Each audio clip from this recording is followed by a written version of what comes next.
Today, the presenters are myself, I'm Sally Goldberg-Powell. I'm an instructional designer with the e-learning team at the Center for Excellence in Learning and Teaching. And I'll get my colleagues to say a quick hello. David. Good morning, everyone. I'm David Arumba. My title in the center is Instructional Design. And yeah, excited to do this talk again. Excellent. And I'm also joined by Adam Chborek. Hi, everyone. My name is Adam Chborek, and I'm the IT accessibility specialist, and I am looking forward to talking to you all today. Thank you so much, Adam.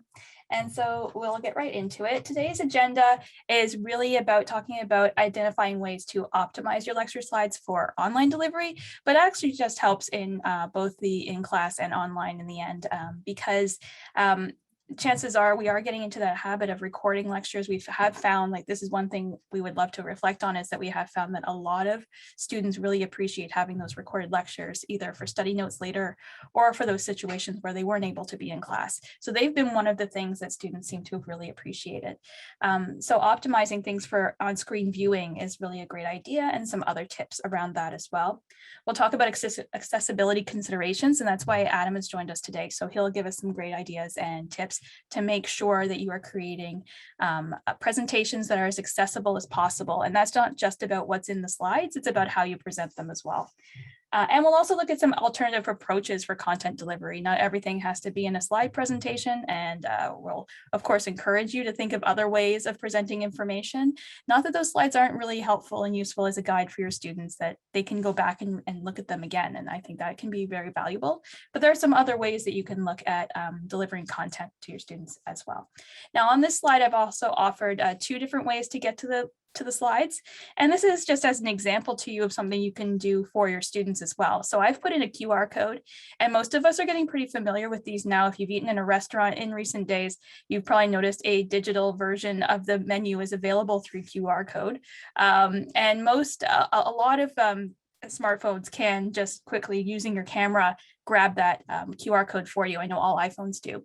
I'm on an Android, so I have an app that I have on my phone where I just press a button, get the QR code app running, and I just scan it that way, and it works just fine as well. So most students are quite comfortable with this. Often getting Snapchat connections with your friends was using QR codes back in the day as well.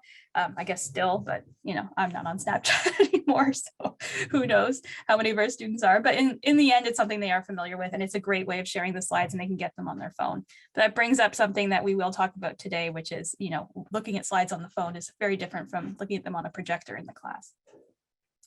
But just as an option, I have my tabs open here at the top with how I generated that QR code, as well as how I got to that bit.ly link that I've provided. So anyone who hasn't seen that before and would like to see it, I'll leave them open so that at the end of the presentation, if we have time, we can quickly show you how that was done. It's really easy.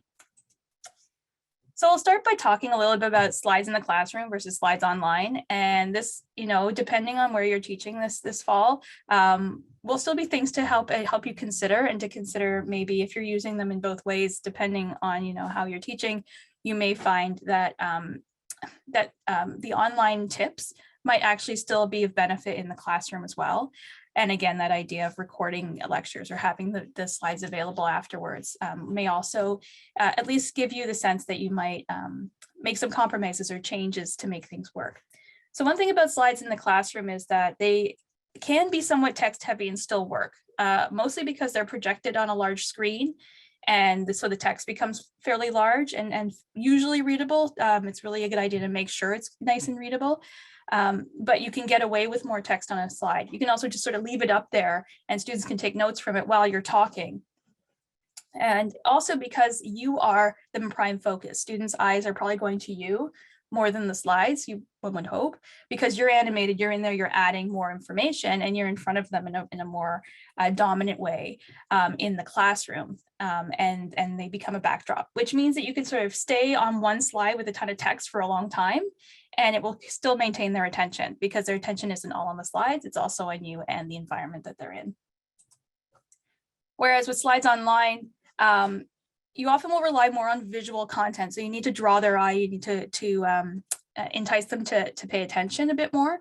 They might be in a space where there's more distractions, more things around. It's also just because they're all using different size screens. Some of them are on very small, like Chromebooks, some are using mobile devices to join the class. And if they're on these tiny screens, putting a whole bunch of text on the screen is absolutely useless because they can't even read it. And so using visual cues, using a shorter text can make a big difference. The other thing too is it becomes the main element of the lecture. Often people are staring at those slides the whole time, especially if they only have a single screen available to them. I'm lucky that I have a dual screen setup. So right now I can see the whole gallery view of all of you as well as the slides quite easily on the 2 different screens. But students might choose to just have the slides open big and just listen to your voice as you're presenting. So now the slides become the star of the show in an online environment, and often that's the case. And yeah, it's just a different environment. People are used to experiencing things differently online than they are in a classroom. And so, you're competing maybe against something like a YouTube or a web page and those kinds of things in terms of how the layout is done and things like that. And so you might want to be more conscious of that now you're in a different environment when you're presenting your slides. So I have a couple of examples here that are from an article, an article that I found that was offered on the Articulate community website. Now they make a program called Storyline, but beyond that, their blog has some cool little tips for how to deliver content online. And this was just one that had a few little visual examples of how to set up slides better for online learning. And one of the things was that, doing those big blocks of text again will be problematic. And so boiling it down to some key elements and creating a bulleted list can be a bit more readable and accessible to people in order to deliver that content. And then you would elaborate further on there. Now, you might be worried that with your elaboration that students with certain types of disabilities might lose out on getting all that content, but Adam will have some tips on how you could still provide that content and not have it actually appear on the actual slide. Another idea is to take 1 point per slide. So in the online environment, it might be beneficial to change slides a bit more often to draw the eye back and to keep people engaged. But that doesn't mean you don't want people to have enough time to actually absorb the content that's there. So instead of having 3 or 4 points on a slide, you could just actually boil it down to just 1 point at a time and keep it very simple. And that way you get a chance to shift and be more dynamic in terms of how the presentation is going. So you might want to think about how many slides could I break this down into? And then you might find that you have much longer presentations in terms of looking at the slide deck. But by doing that, you're drawing the eye and you're helping people focus on one thing at a time. And sometimes that can be a good thing and a bad thing. If you want to give people a sense of context and you want them to see all things at once for a particular reason, it still might be the better way to go. But in many cases, you can break it down this way. So I'm now going to pass it along to David, who's going to show us another more complicated example of things like it's never that simple, right? There's often things that you need to present that have a lot more information and stuff. So he's got some tips on some more of the specifics of how you can simplify your slides or make them easier for people to read. So thank you, Sally. So I'm just going to point to this example of a slide. And so I'll describe what's on this example slide. So what it is a slide that the title reads Canadian Senate Divisions. On the left-hand side, there is a block of text that breaks down the regions of Canada and the amount of seats allocated to those regions. And on the right-hand side, we have an image that we've sourced from Wikimedia Commons that has a map of Canada with a legend built into it that indicates some of the textual information on the left. So for starters, some good things about the slide, we're citing our images, which I'll speak to later. And we're providing both text and image information at the same time, which is a good way to convey meaning through different modalities. But one thing I will draw your attention to is the shape of the slide. The shape of the slide, you can tell, is a bit more square, more reminiscent of days of old before widescreen televisions and computer monitors were everywhere, and smartphones for that matter. So you can see it's a little bit more square than rectangular. And depending on what version of PowerPoint you use, if you've got an older computer, sometimes when you create a new document in PowerPoint, you get that standard 4:3 thing, which is something you want to keep an eye out for. And so it some projectors systems will still have the sort of 4:3 thing built into them, depending on the room that you're in. But I think now that we're in the year 2021, we can get away from this 4:3 ratio once and for all. Another problem with this particular slide is that the image is rather small. It's kind of hard to discern. And the text fits on the left-hand side, but it too is also a bit small. So this is something that you think, this is an example of something that would be typical in an in-class setting. But we're going to go to the next slide to see how you might change this for an online delivery. So on this slide here, you'll notice this is more rectangular. The ratio is more close to a 16:9 ratio. We're able to make the text font size larger, as well as the image. The image is significantly larger here. And we've used color to sort of show relationships from the left column to the map and also to the legend. I will say one caveat: if I were to improve this particular slide, I would keep colorblind people in mind, because those that can't discern colors, they wouldn't be able to necessarily quickly tell the differences between the different portions of the map. If I were to do this again, I would consider overlaying some sort of a shape, whether that be like diagonal lines or maybe a dot pattern, just to add an additional layer of discernibility between each region that we're pointing out to. And you'll also notice on this slide that I'm not putting everything on one slide here. On the left-hand side, it's just showing Ontario, Quebec, and the Maritimes. So what we can do in situations like this, typically, as you've probably learned, students have a great appetite to have access to the slide deck. So it's easy for them to go back and see your whole presentation and go back to the source material. So I don't think you need to be as concerned with making sure that everything is on one slide. So if we go to the next slide, on the next slide, yes, oh, sorry, got distracted. On the next slide here, we've continued the map. So we've got Western Canada, Newfoundland and Labrador, and the territories.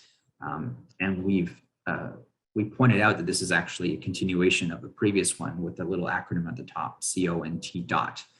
So in case there was any ambiguity about whether this slide was meant to capture all the information, you can use little parenthetical pieces like that to indicate that it's part of a series of slides. And yeah, so the beauty of doing this is that you're not busying up the slide too much, and you can have relatively large text and image sizes. We'll go to the next slide. PowerPoint or Google Slides? Yes. So the short answer to the question of which tool should I use is really whatever you're more comfortable with using. On the slide here, I have a table that just shows some of the basic pros and cons of both of them. I think the big takeaway is that PowerPoint has more design features and Google Slide is perhaps more interactivity features.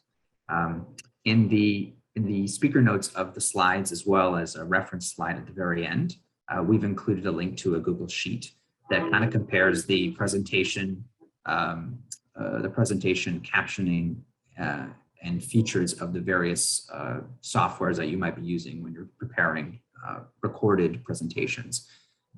But this table here is sort of a quick at a glance at the pros and cons, or the strengths and relative strengths of each piece. Go to the next slide. So, and hopefully I've been practicing this, but what you don't want to do is just read off of a slide rote. It's a hard habit to break, and I'm probably going to break it today. But put yourself in the perspective of a student. If they have access to a slide deck and they can kind of read it at their own pace, there's not really that much value added in watching the recording if the instructor is just simply reading what's on the screen.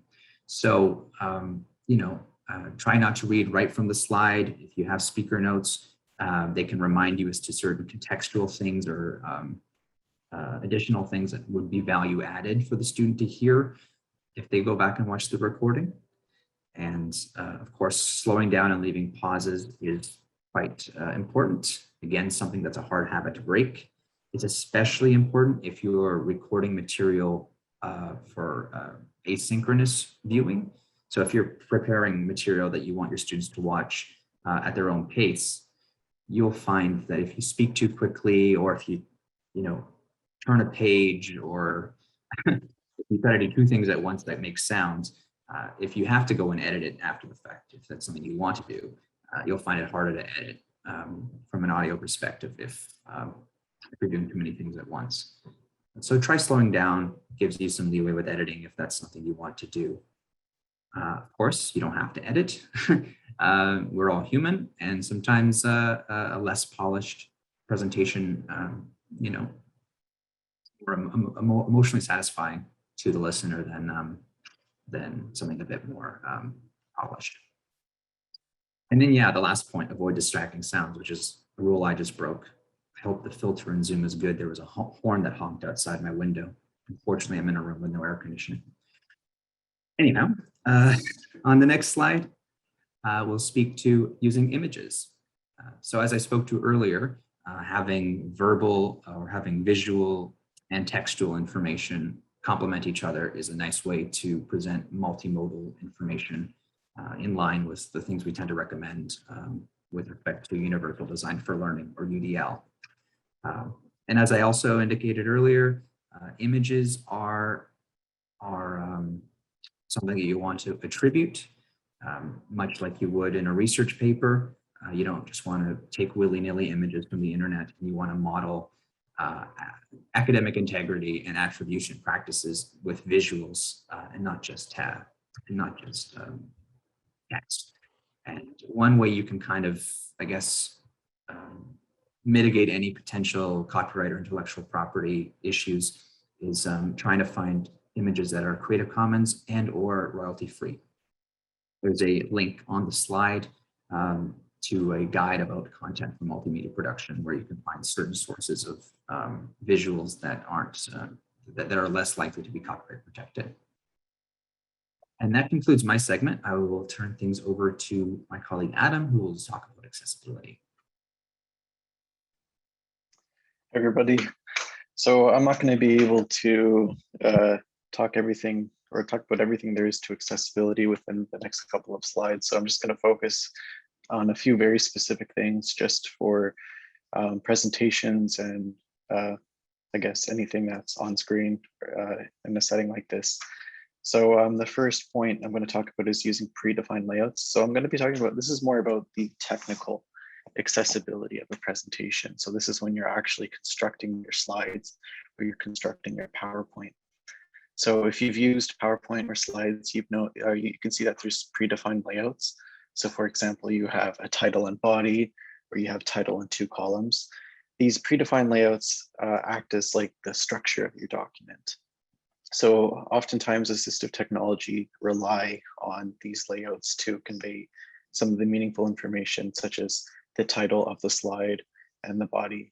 So very similar to, let's say, if you have headings in a document. So for example, if you have, if you've opened up a Google Doc or Microsoft Word lately, you've probably seen in the styles pane that there's the heading 1, heading 2, heading 3. Very similarly in slides and PowerPoint, when you use those predefined layouts, it's going to announce that this is the slide title, or slide heading, if you put it in the heading field or the title field.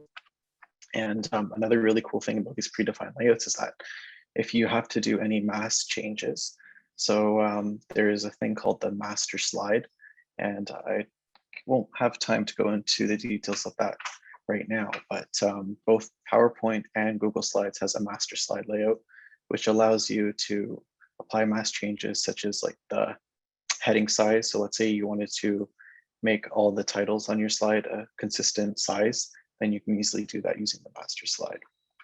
But most importantly, it affects assistive technology, and it also just makes it much more easier for you as a content author to customize your slides. Next point is using an appropriate text size. So oftentimes people think in terms of accessibility that the larger the text size, the better is the better. That's not always the case. We say to use an appropriate text size. So ultimately take screen size into consideration. So I'm sure there might be a few people here who might be attending this presentation on their phone. And I guess the best way to, when it comes to PowerPoint or slides at least, look how many words fit within a sentence. So as your eyes read left to right, it should be an appropriate size that there's no magic number, but it should be a sufficient size to at least read the content. I usually recommend the default text size that comes included in some of those predefined layouts. My next tip is to use the speaker notes area to include your script or any complex, where you can use it to expand on complex concepts. I also tell people, or let's say you have a presentation that includes complex diagrams or images. Oftentimes it might not be there. You could add alt text to your image, and I'll go into alt text in a little bit. But so oftentimes, let's say you have a really complex diagram, use the speaker notes area to expand on it. So in case someone missed the lecture, they can at least kind of get a sense of what that diagram means just by referring to the speaker notes, although I feel like that's a pretty obvious one. Use strong contrasting colors. So this one's pretty self-explanatory. Make sure your foreground text contrasts well with your background, so it's easy to read. Again, there might be some of you who are attending this presentation from your phone, and you might be outside, and if you've ever used your phone with like a really intense sun glare, it might be really difficult to read. Next slide, please. Provide concise alternative text descriptions for images. So whenever you use images within Google Slides, you should add alt text to your images. So when we talk about accessibility, a lot of people often think that accessibility is just for blind students, but that is not the case. There are other students who rely on text-to-speech, such as people with cognitive disabilities or students who use literacy programs that have text-to-speech. So it looks like Sally is doing an example of where to add alt text. So as you can see, she added alt text to that image in the, or you right click and it opens the utility menu, there's that alt text. And then if you go to the description field, you should add your alt text there. And as you can see, it's a very, very concise description of what that image is about. And depending on which publishing tool you use, Google Slides doesn't give you the ability to mark images as decorative, although the latest version of PowerPoint you can. But as a good practice, you should add alt text to any images that you include on your screen, just so otherwise, if someone who's using assistive technology navigates that slide, it's not going to announce what that image is, and they might be confused. They don't know whether or not the image is important. So as a good practice or good rule of thumb, always add alt text to your images. Okay, so your alt text is, so we showed you how to add alt text. So like I said, people who rely on assistive technology rely on that. So it's not, again, not just for blind students who use screen readers, but also students who use literacy programs or text-to-speech. And as I also mentioned on my previous slide, you can also use the speaker notes to expand on those complex images. Use caption media if you're including or embedding any videos in your presentation. Make sure you have the closed captions enabled. And I guess the biggest update from when we did this More Than Slides presentation last year is that Zoom didn't natively offer closed captioning. So now when you're presenting in Zoom, at the start of every lecture, you can enable the live transcript feature. So it's automatically enabled institutional-wide. You as the host, only the host can do this. You have to click on the Enable Live Transcripts button, and it's in the bottom toolbar. This is the one drawback from Zoom, is that the host at the start of every lecture has to enable it. But otherwise, I will try not to go too in depth about captioning, given the amount of time I have. But Zoom is, the accuracy of the closed caption is pretty good. But I find if you have smaller lectures, or if you have more meaningful group discussions, I find that the captioning feature within Google Meet is slightly better, because Google Meet has speaker identification when it comes to captioning. But for large lectures like this, or it's just a one-way speaker, Zoom's live transcript feature is pretty great. My last bullet here is describe any visual elements of the presentation, including cues from the audience. So as I can see from our participants list, we do have someone who's attending on their phone, which means that they cannot see what's happening on my slides right now. So that's why it's really important when you do have, if you do have meaningful images on screen or diagrams, that you should explain them. So for example, if I was to describe my slide right now, I would say, or the only thing that I have is just an icon of a stick figure working on my laptop. Otherwise, I don't really have anything else meaningful here. So, but let's say you have any cues or like a poll, you're polling your class to see how many of them did their homework, and based on the poll results, you can just announce the results as is. So, for example, about half raised their hand. And that way, you're again providing those contextual or that contextual information that, let's say, a blind student is not able to understand or infer from what's happening. For more accessibility tips, I think, do I have one more slide? I don't think I have one more slide. For more accessibility tips, please visit ryerson.ca/accessibility, or if you go to the footer of any ryerson.ca website, or most footers,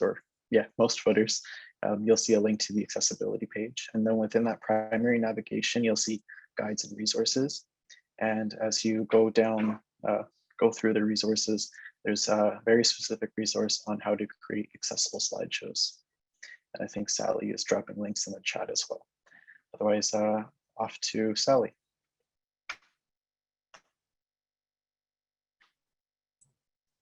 Or David. Sorry, my my little toolbar was behind the closed captions, so I had to quickly move them out of the way in order to access them. So I'm back.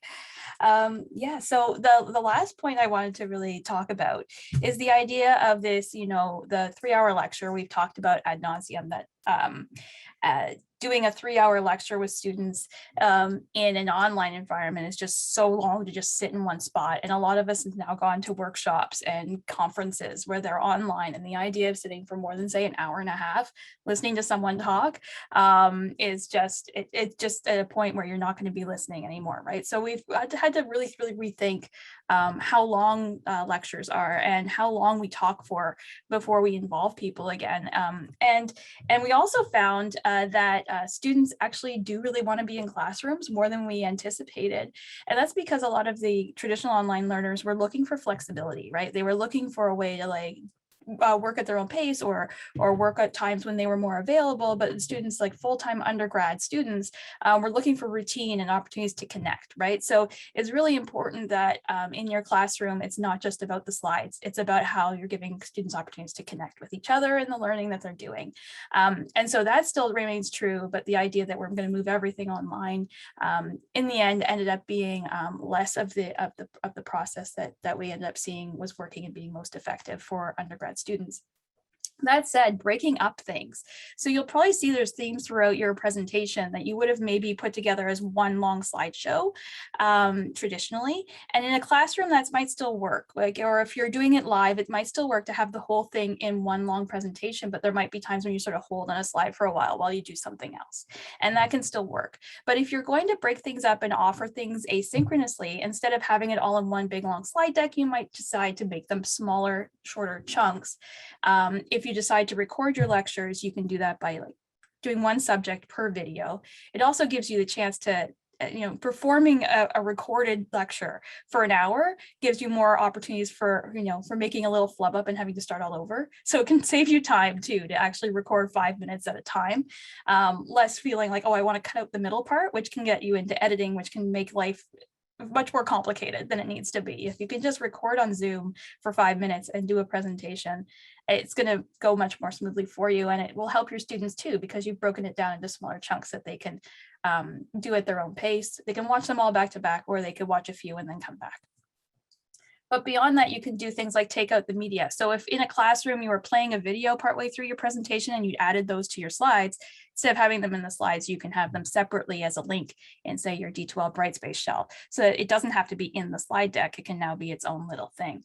You can also consider, instead of having slides, doing a podcast and providing a transcript with that podcast. So the nice thing about podcasts is that students don't have to sit in front of a computer to listen to them. So a lot of instructors have tried this and tested out this way of delivering content and allowing students to be doing something else like walking, doing the dishes, anything else where you can just put on your headphones and listen. And sometimes you absorb information differently when you're listening to a podcast.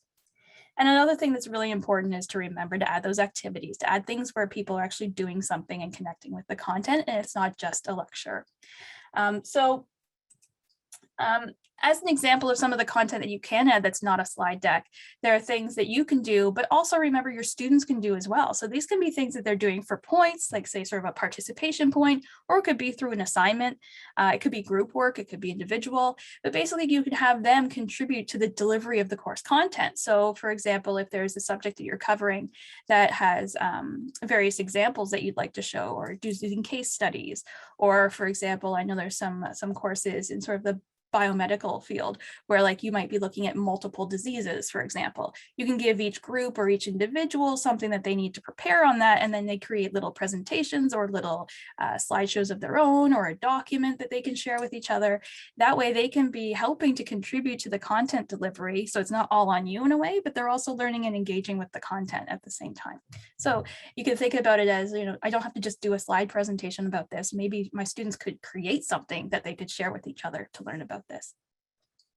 You can also do quizzes and surveys and forms. Google Forms are great for doing all these things, and they're really flexible. And if you're interested in more on that, you can come to the Teaching with Google workshop that we're offering, I believe it's next week.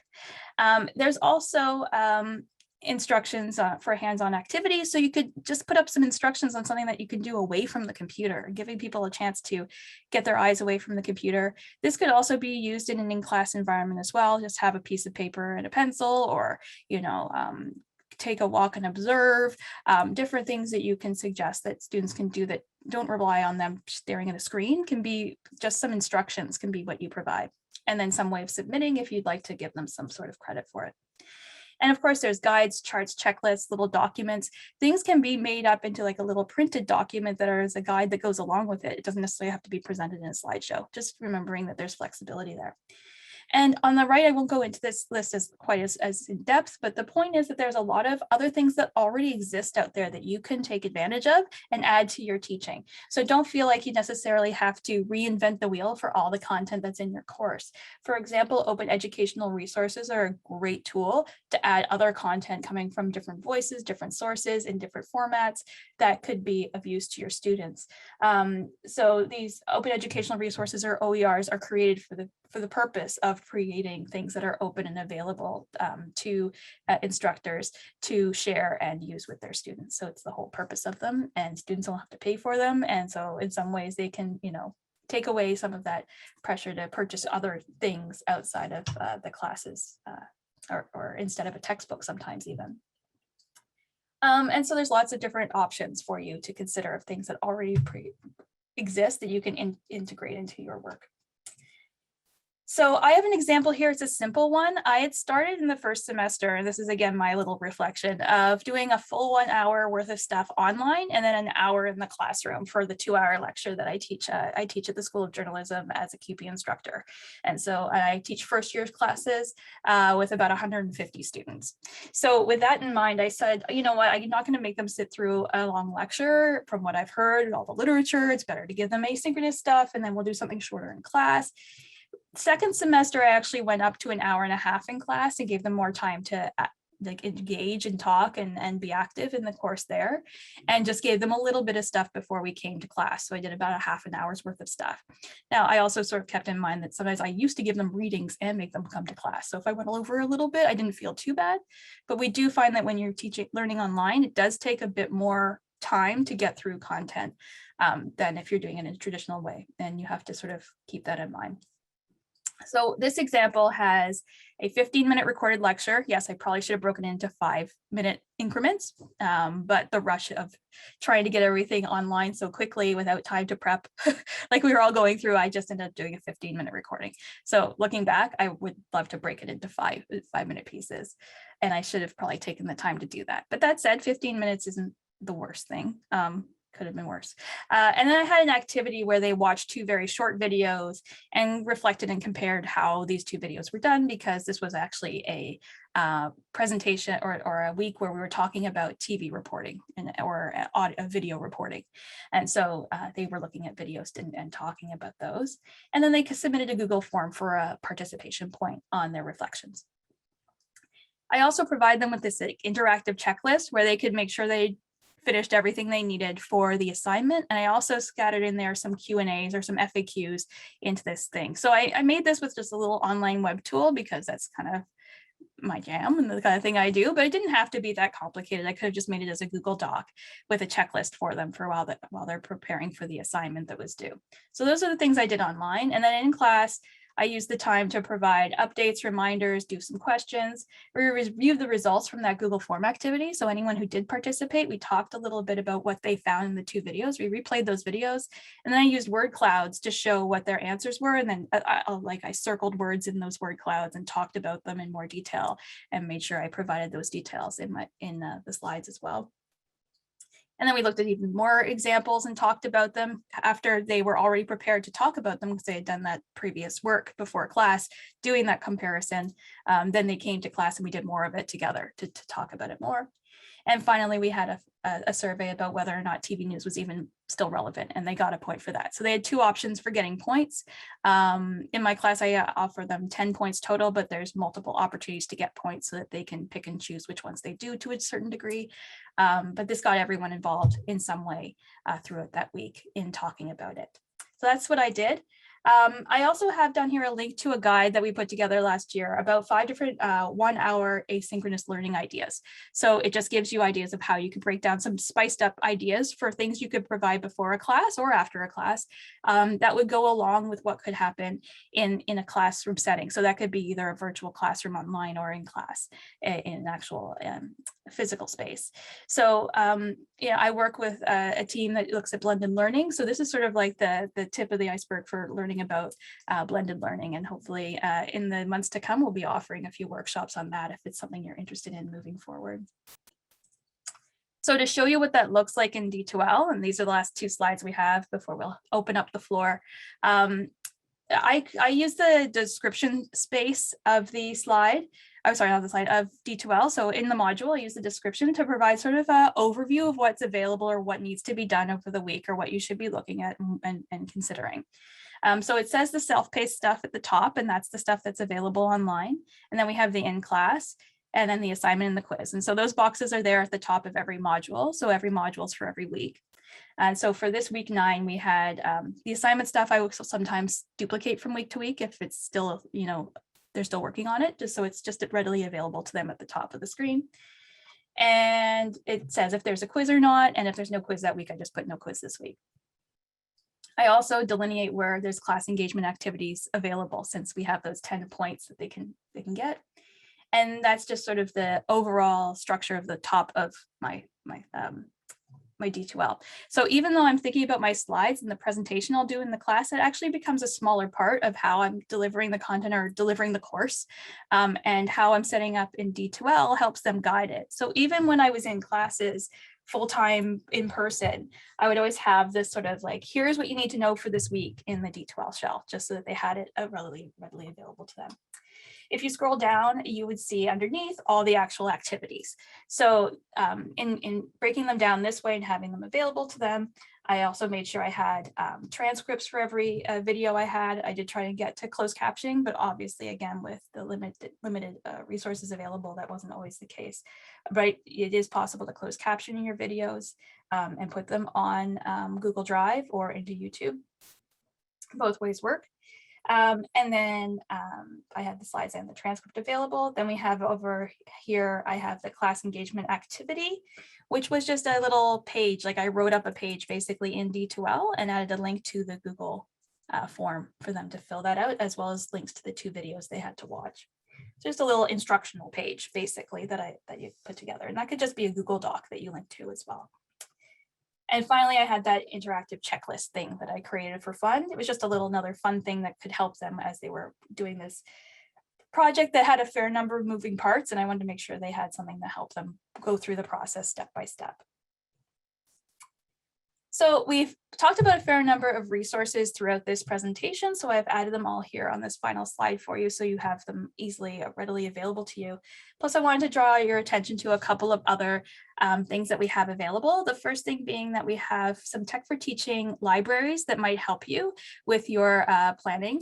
So we have an icon library where we've prepared icon sets that you can download to use in your slides or in your D2L or wherever they would be helpful to sort of identify different types of activities your students would be doing. We also have Tech for Teaching slide presentation library, which has some slides that have already been optimized for teaching for you, where we've done things like take the titles and move them up to give you more space to actually put stuff at a nice size to be able to be seen. And we also have a blog called the Tech for Teaching blog. And one of the articles on that talks about creating inclusive visual content. So it has some great links to some sites that where you can find inclusive content for representing all different communities within your classroom. And it also has a link to something that I use for a fair amount called whocanuse.com, which is just a quick site where you can check the contrast of the background and text that you're using for your slides, for example, or anywhere that you're creating any digital content to make sure that it should be visible to anyone with any sort of disability vision issues. So it's a nice little tool to do that. So there's a link to that in that blog post as well. So that brings us to the end of our formal presentation today.